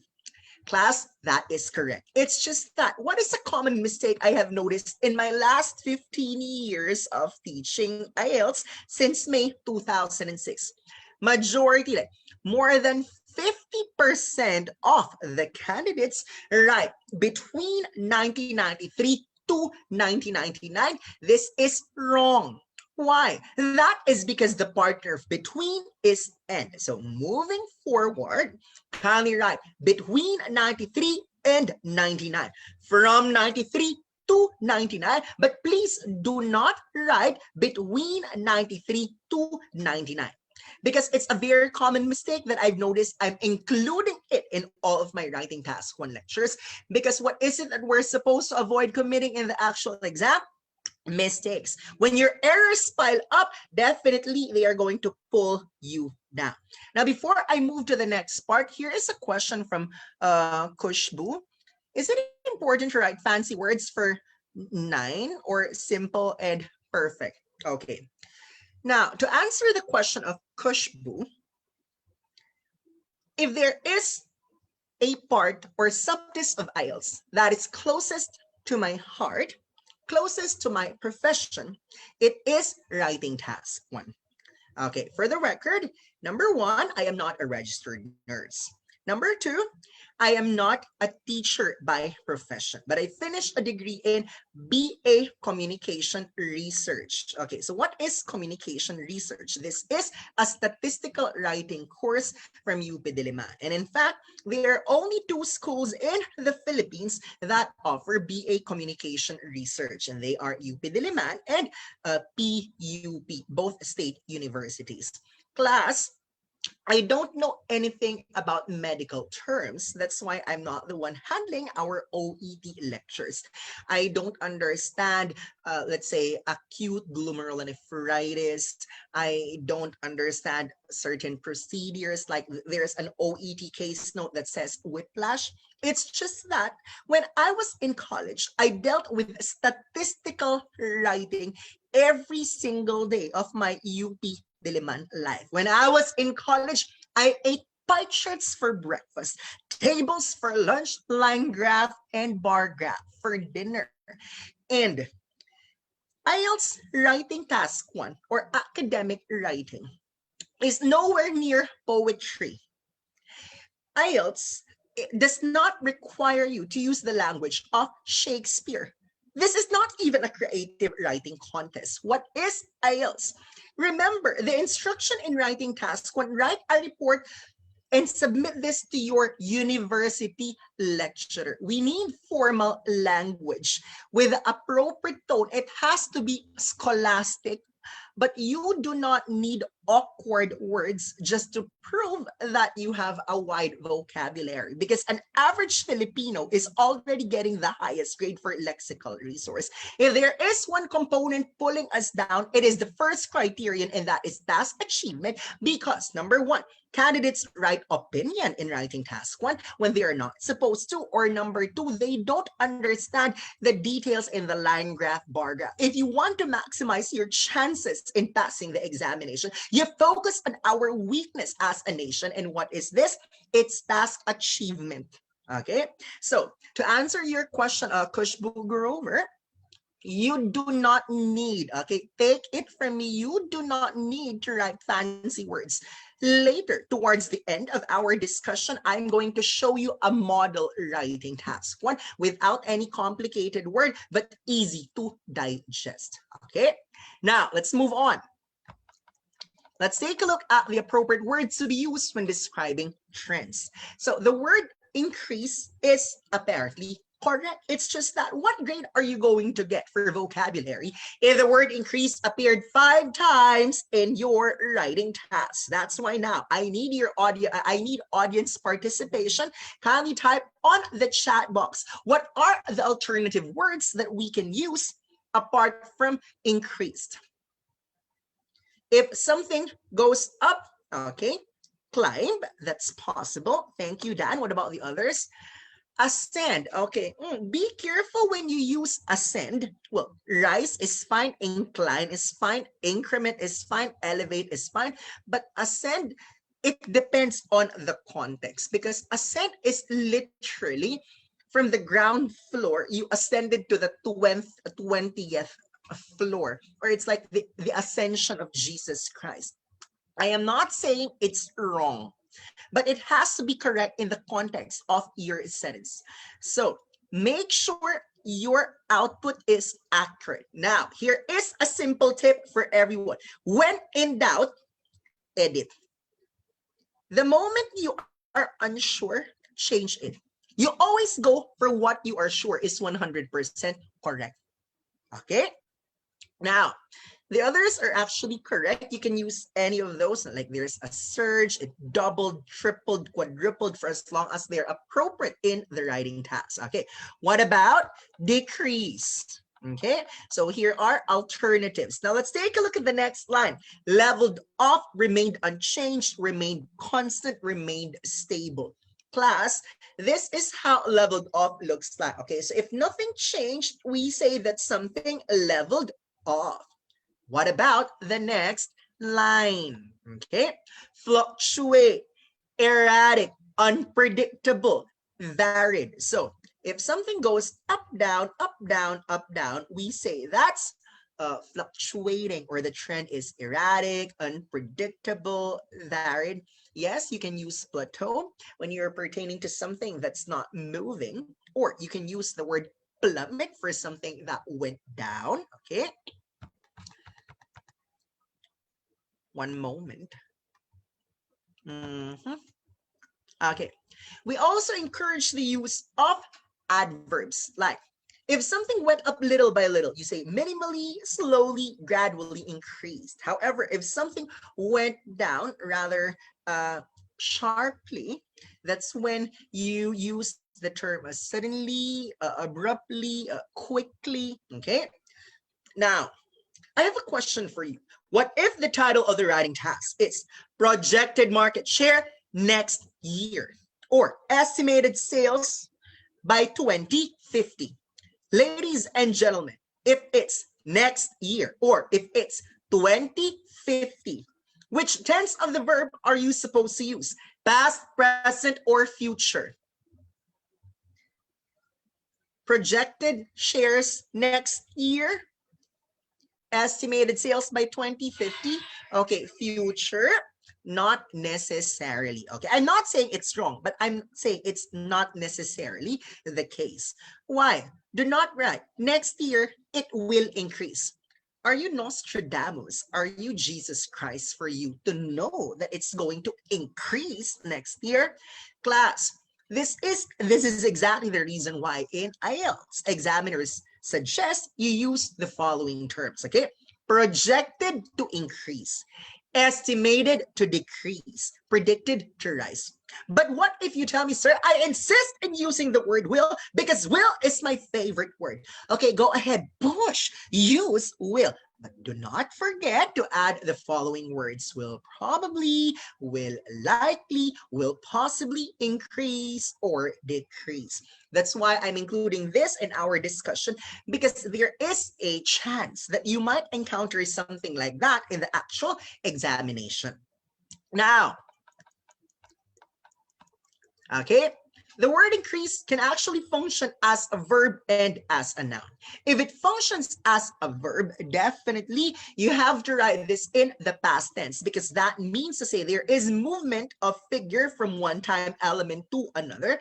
Like, look at this phrase here. The number of visits increased from 20,000 to 40,000. However, if the word functions as, or if the word increase functions as a noun, obviously you don't add the letter D as part of the verb or part of the word, because it's not a verb in the first place. So look at this phrase. There was an increase in the number of visits from 20,000 to 40,000. So instead of memorizing fancy words as your classmate Kushbu Grover used earlier, I would rather that you, more than anything else, focus on accuracy. You have no right in aiming for creativity if you are not 100% accurate. Now, let's take a look at the techniques for static. You have two options. Number one is to present the figures from highest to lowest. Another option is you can follow the chronological order. You start with the figure in 1990, followed by the figure in 1995, and then 2000, and so on. So here's another note. You don't need to write all of the figures. Why? When you submit a statistical report, the point is for the lecturer to know if you're able to understand the gist, okay? Not necessarily writing all the information. Because I tell you, 150 words, that's relatively short. You don't have time, you don't have all the time in the world to write all the figures on your output. Class, you just have to focus on the most important figures. So usually, which figures are the most important? The highest, the lowest, the beginning, the end, and a few figures in between. Now let's take a look at this table right here. Okay. When I spoke to IELTS examiners, because remember, I have met more than 20 of the 35 examiners in the Philippines. And during their workshop, they emphasize that it's relatively boring if they see percentage from beginning to end. That's why it's best if you use fraction or ratio expressions from time to time. So you don't write 20% as 1/5 or 1/5, or you don't write 20% as 20% all the time. The alternative is for you to write 1/5, or you may use 1/5 or 2/10. Question, guys, what about 25%? What is another term for 25%? Kindly comment on the chat box. What is another term for 25%?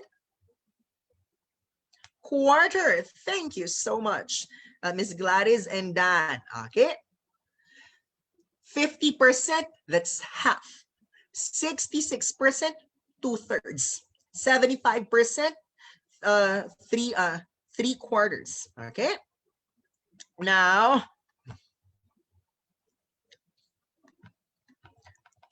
these I will discuss in detail during the review proper, because what we're talking about for tonight is a sampler for 2 hours.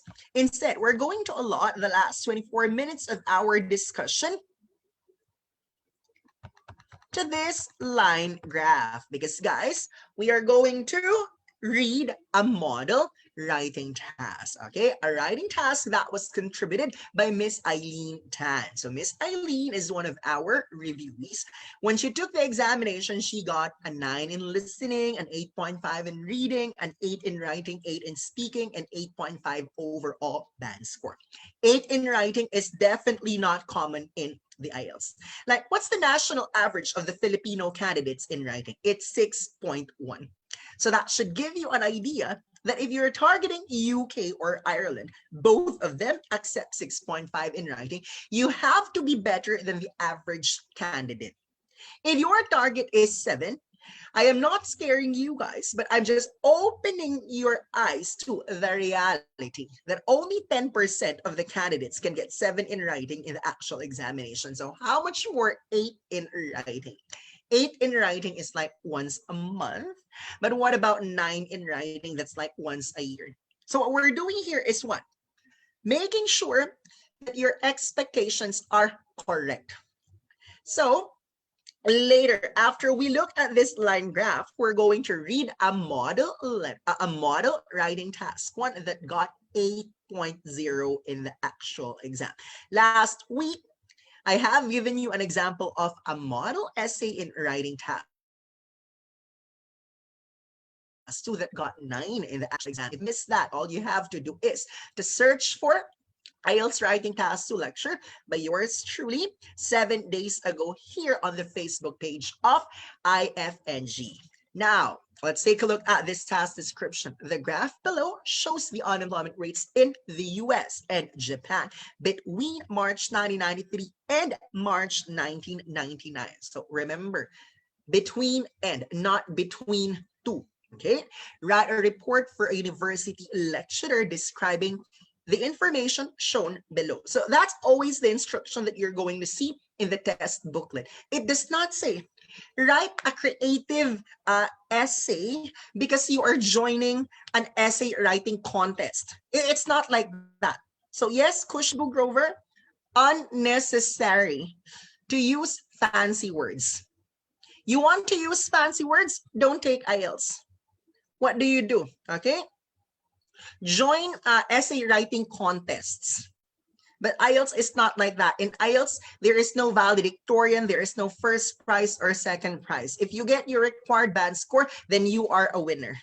Now, let's take a look at the unemployment rate. So this is apparently a typo error. That's not US and rates, that's US and Japan. So you will notice here, okay, I'll just have to reduce that a bit. One moment.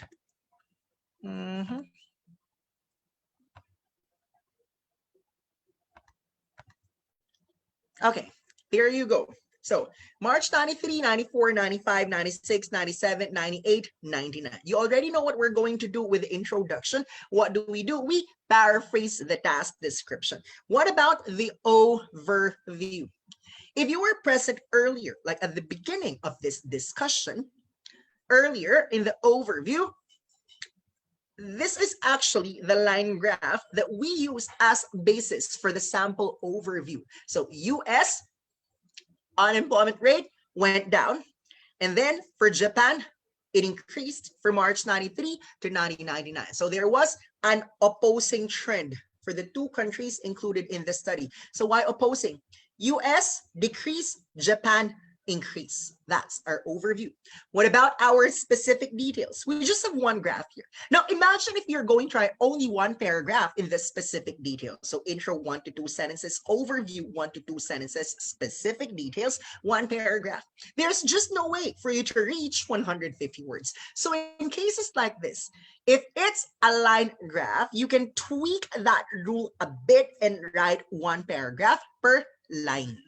Okay, like one paragraph for US and one paragraph for Japan. So how does your output look like? Intro 1 to 2 sentences, overview 1 to 2 sentences, and then specific details 2 paragraphs. Okay, one paragraph for US, one paragraph for Japan. Total of 4 paragraphs. That's long enough, good enough to reach 150 words. Now, for the output coming from Eileen, before I go to that, I hope that you were able to take a photo, a screenshot of this line graph right here, because apparently this is a free class and we are not giving handouts here, but you can take a photo or a screenshot of what we are using here in our presentation. So where's the output of Eileen, the one that got 8 in writing in the actual exam?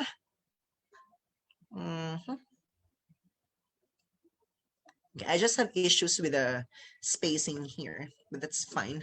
What's most important, the English is correct. Okay, just have to move the chat box so that I can see the output. Okay, there you go. Let's begin with the introduction. The line graph compares. Yes, you can use the term compares.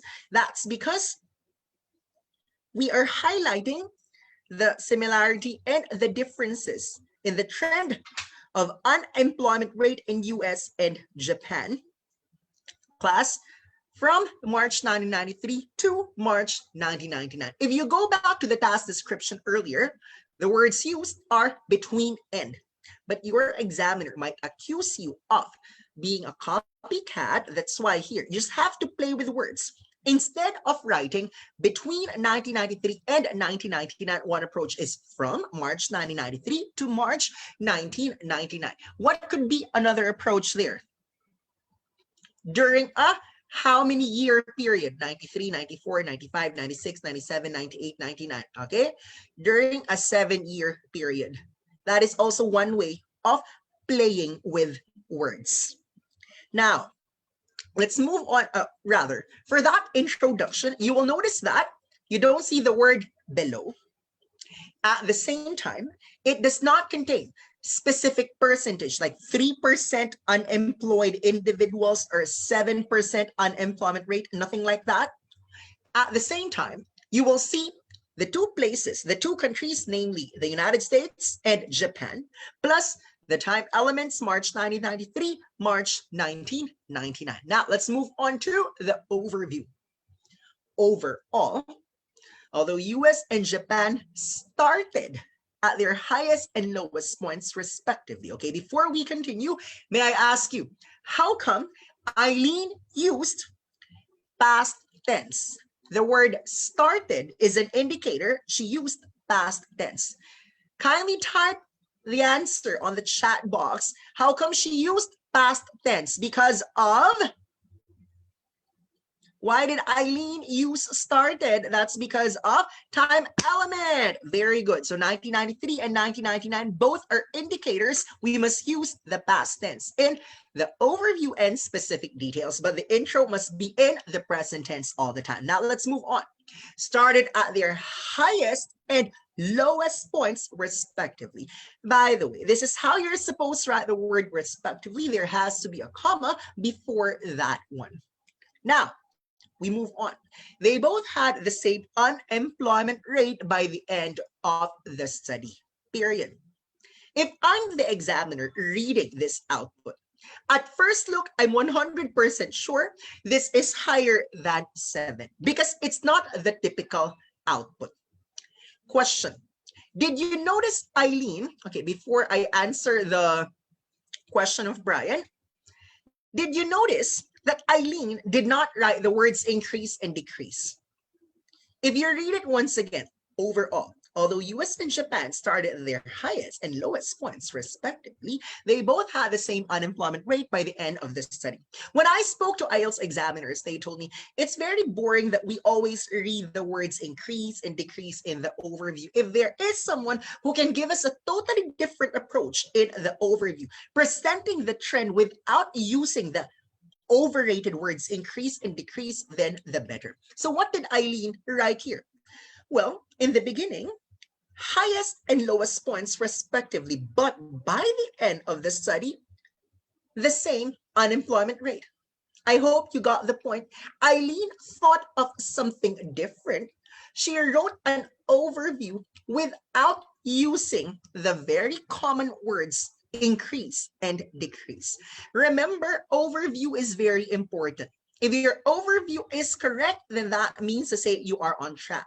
But if your overview is strong, what are the chances that you're going to get a 7 for task achievement? Now, before we move on to the specific details, let me just answer the question of Brian here.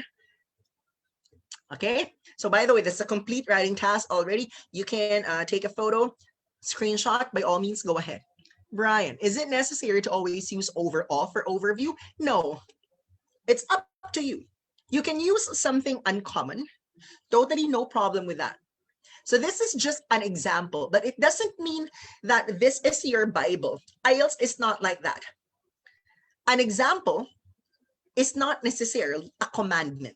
You can use other terms. It doesn't have to be overall. It could be in general. Okay?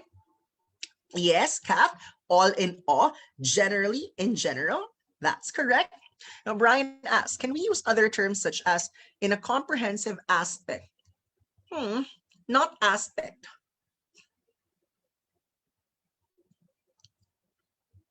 You may use the term comprehensive in describing something, but I don't really think the word aspect is appropriate here in the overview.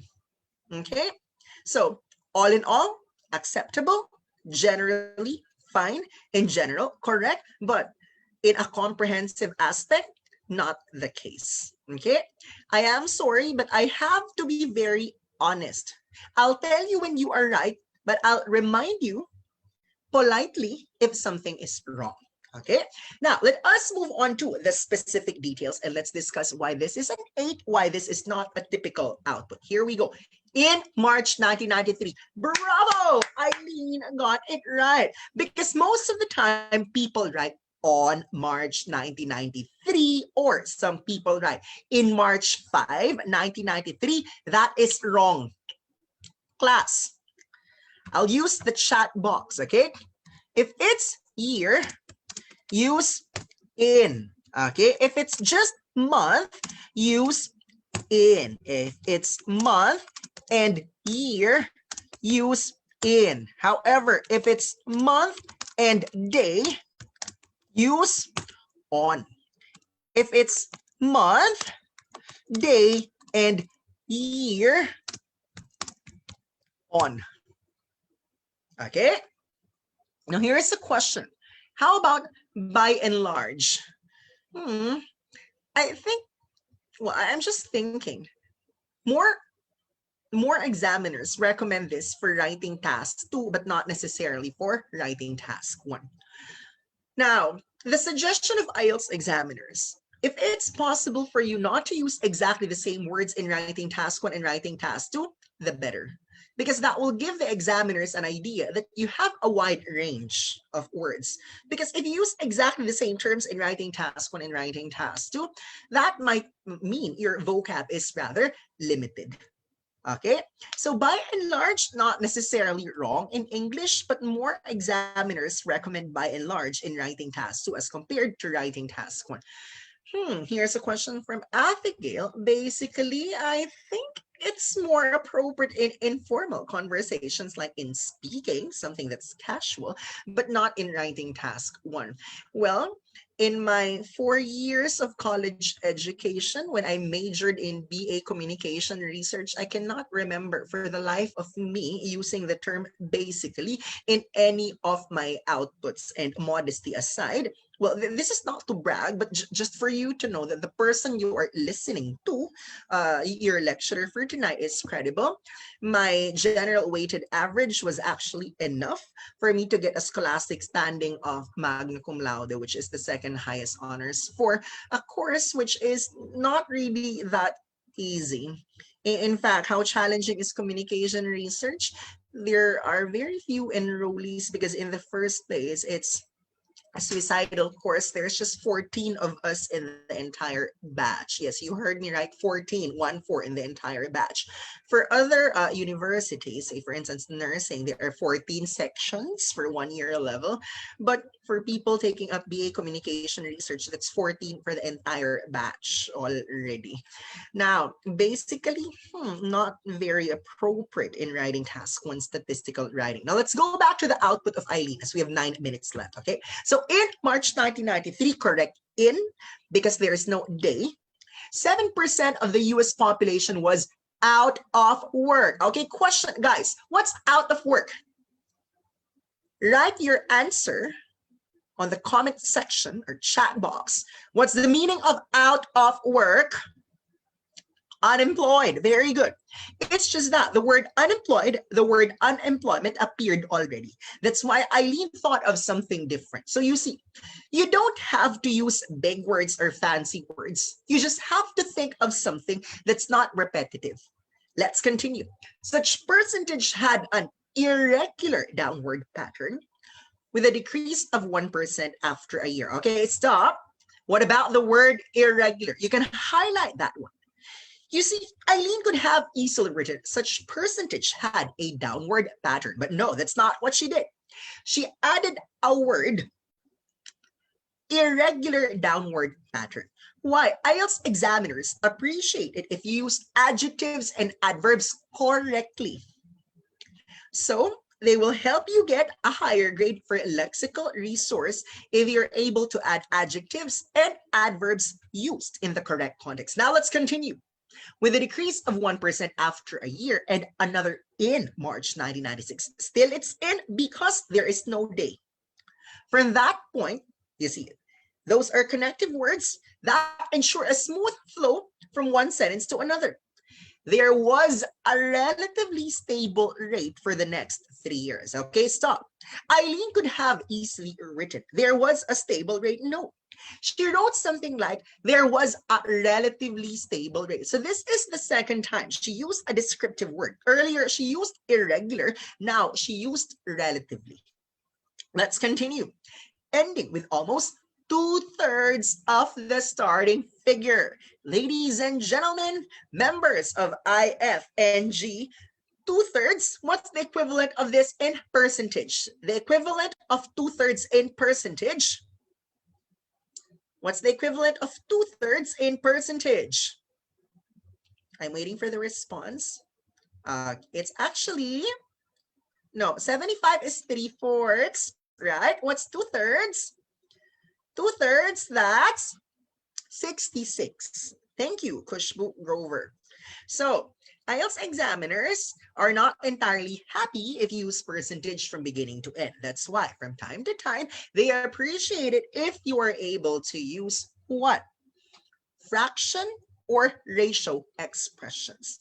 Now, if you look at the first paragraph of the specific details or body, this one started with the time element. But if you move to the next paragraph, Eileen did not use a time element in the beginning of the paragraph. Instead, she used the place, Japan. Another reason why most outputs are very predictable. This is what majority of IELTS candidates write. In March 1993, blah, blah, blah. In March 1994, blah, blah, blah. In March 1995, blah, blah, blah. That's how they start. That's how they begin with their sentences. They always start with a time element. But look at Eileen's output. 2 paragraphs in the specific details did not have exactly the same first line. The first paragraph started with time element. Next paragraph started with the place. And that's what you call variety in sentence structure. So you play with sentence structures. You come up with sentence structures that are not totally predictable. Now let's move on. Japan started with a 2.5% unemployment rate, which increased by half after a year, and by almost 2/3 or by almost 66% in March 1996. Still, it's in because there is no date. Moving on, although there was an insignificant 0.5% drop, okay, stop. Class, it's the third time Eileen used descriptive words like adjectives, modifiers, adverbs. Like earlier, she used the term irregular, relatively. Now it's insignificant. So words like these will help you get a higher grade for lexical resource. These are words that are easy to digest. They appear natural in writing and are not awkward. Okay, they are not forced. Let's continue.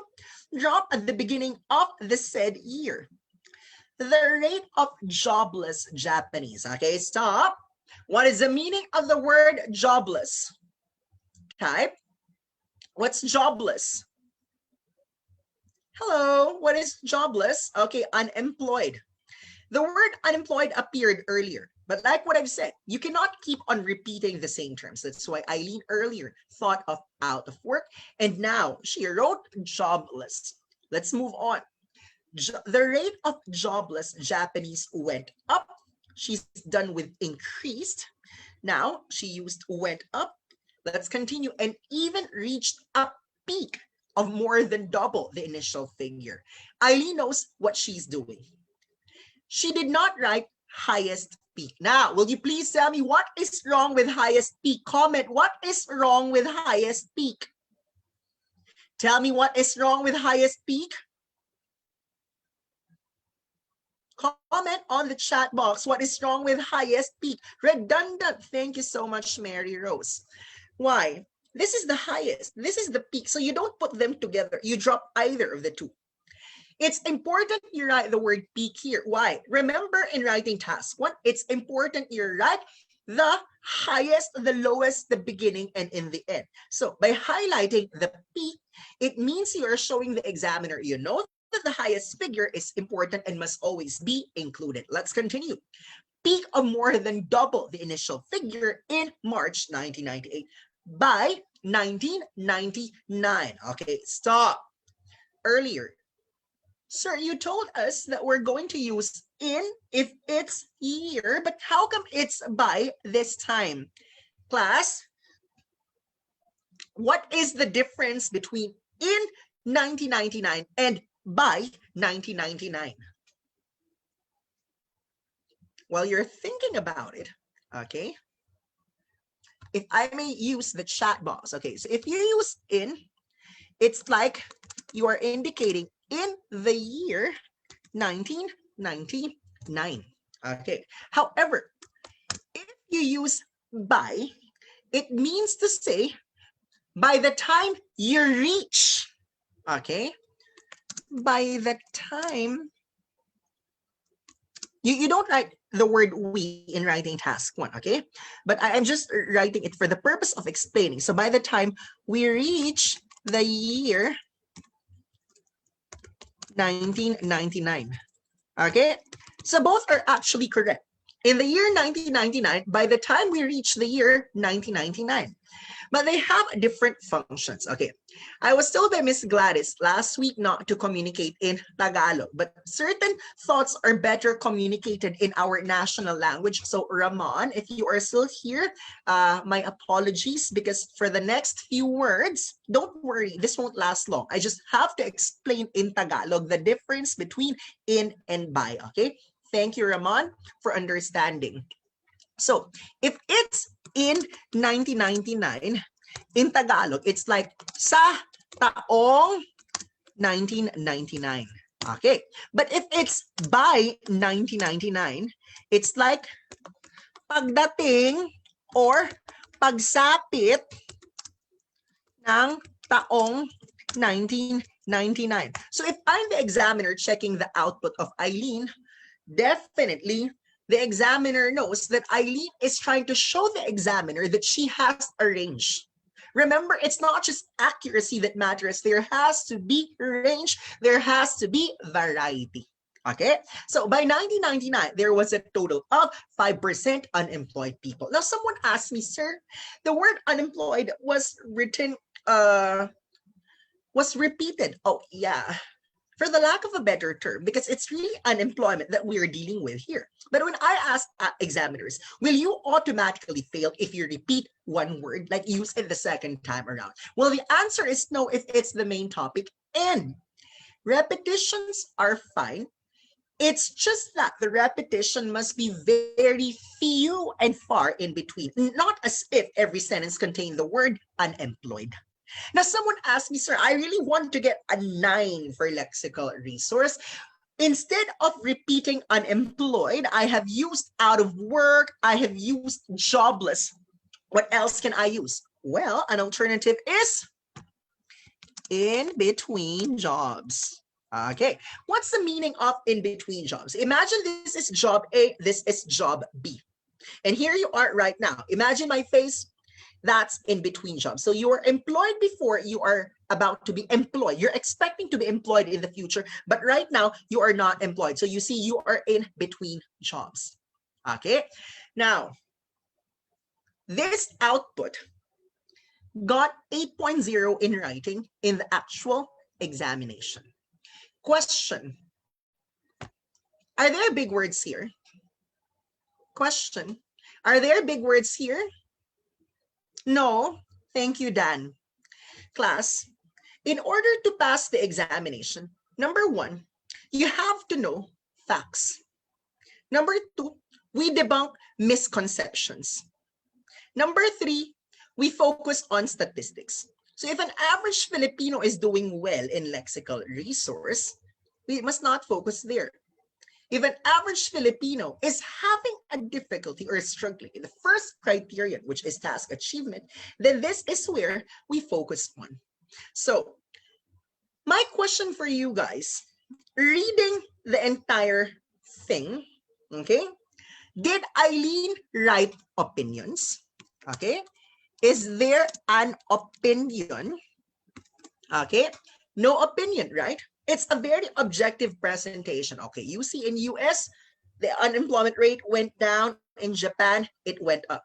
Now, someone asked me, sir, give us an example of an opinionated writing task. This is an example of an opinionated sentence. The percentage of unemployment in Japan went up because people are lazy. Who are you to call the people of Japan lazy? You cannot see that detail in the line graph. That detail did not come from the information that came from you. So you see, you are not part of the writing task. You are not involved. What you see is what you write, nothing more, nothing less. Now, another question for task achievement. Did Eileen write all the figures here in the writing task? Did Eileen write all the figures in the writing task? Yes or no? You just have two options. Did Eileen write all the figures in the writing task? No. Very good. Because not every figure is important. It's a matter of knowing which info to write and which info not to include. Now, as you can see, Ielts does not force you to learn words that you're not going to use in the academe or in the hospital where you're going to work. As much as you want to memorize words that appear grand, it's just that you cannot use them in the hospital setting when you go or when you work in an American hospital or a British nursing home whatsoever, what we want you to know is that it must not be complicated. What we want you to know is that passing the IELTS is possible with the help of the free lectures here on IFNG. And with your permission, I need you to give feedback to Sir Marvin, Miss Gladys, Sir Jeff.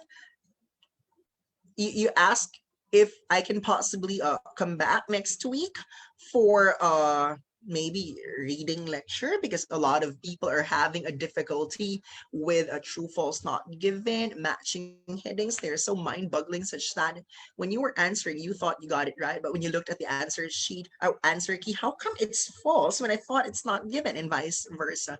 So you are the boss. You send the feedback to the admins of IFNG if you would still want us to conduct a free lecture for next week, Wednesday, same time, 9 p.m. to 11 p.m. If you think that free reading class will help you not just in passing but acing the examination, then go ahead, you can send that request. But if you think, okay, I've had enough of Niner, this is the last lecture of Niner that I'm going to attend, goodbye Niner, it's totally up to you. You are the boss. So please send your feedback to the admins of IFNG. Now it's 11:06 p.m. Do we have any questions or clarifications from the crowd? Especially the Facebook Live attendees, because I cannot see the comments on Facebook Live. I just see the comments from the participants from Zoom. From Kushbu Grover, it was an amazing lecture. Thank you. You're welcome. So you see, every single day of my life, I devote it to teaching, checking writing tasks, conducting one-on-one in speaking. It gets to be tiring when you are working like a horse from 7 a.m. all the way to 11 p.m. But when I read thank you messages from Kushbu Grover and Grexel May, this will serve as my impetus. So, even strive to be better than my best. Okay. So Arlene, please do lecture again. Thank you. God bless. Okay. You're welcome. I hope that this message reaches the admins of IFNG. Okay, apart from the thank you messages of 4 people reading lecture, please. So your wish is my command. We're just waiting for the go signal from IFNG. Okay, definitely yes for another lecture. Yay! Questions? Okay, loud and clear. Yeah, reading not tonight, but next week. It's the birthday of my mother next week, but it's 9 p.m., so I can still do that. No questions? Are you sure? Well, by the way, if you want to watch this all over again because you were late, no problem. This is automatically uploaded to the Facebook account of IFNG. And if you think that this will help fellow IELTS examinees who are having a difficult time or totally confused, they need enlightenment, then please pay it forward by sharing it to others. You see, no attendee here was charged with anything, and I'm not even promoting Niner, because when I teach, I don't have to promote our review center. In fact, we don't promote. Okay, what do? We just teach reliable, credible information, and if people are happy, they refer enrollees to us. And we are not a fly-by-night review center. We opened in 2007. I started teaching in 2006. So all those years of attending workshops, whatever I learned from examiners, I share to the attendees.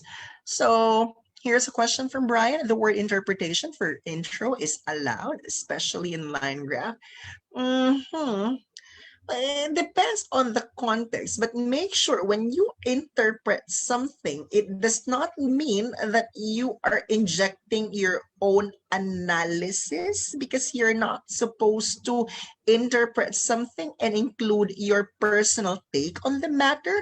Instead, what you see is what you write, just an objective report. If you want to be opinionated, do that in writing task 2, where your stand matters, but not welcome in writing task 1.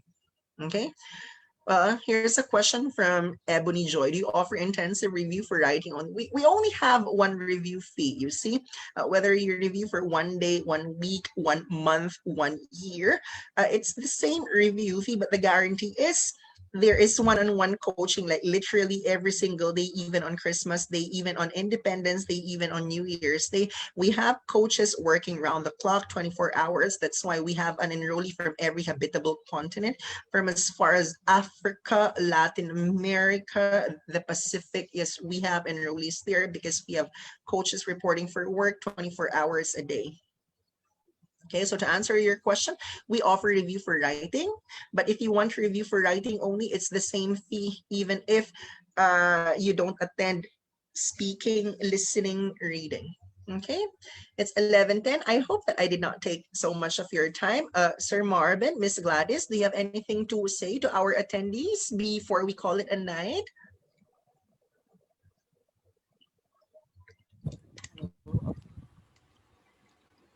Okay. I think that's it because there's no more question on Facebook. So, Sir Marvin. Yes, and from our Facebook Live, they're saying thank you very much, Sir Irving, for your time and your dedication. And we'll see again for next week. We're hoping for another batch of review, sir. All right. Okay, so I think that's it. So thank you, Sir Irvin, for this wonderful lecture, as always. So good night, guys. See you tomorrow for another lecture. Okay, Yeah, see you bye. tomorrow. God bless everyone. Keep Reading, safe. A reading June next. 9. Yeah, reading June 9, 9 to 11 p.m. Both All ATE and right. GT. Yeah. Yes. Thank you, Sir All right. Irving. Thank you, Sir Thank you. Irvin. Bye, everyone. Bye, Good everyone. Bye. God night. bless. Keep safe.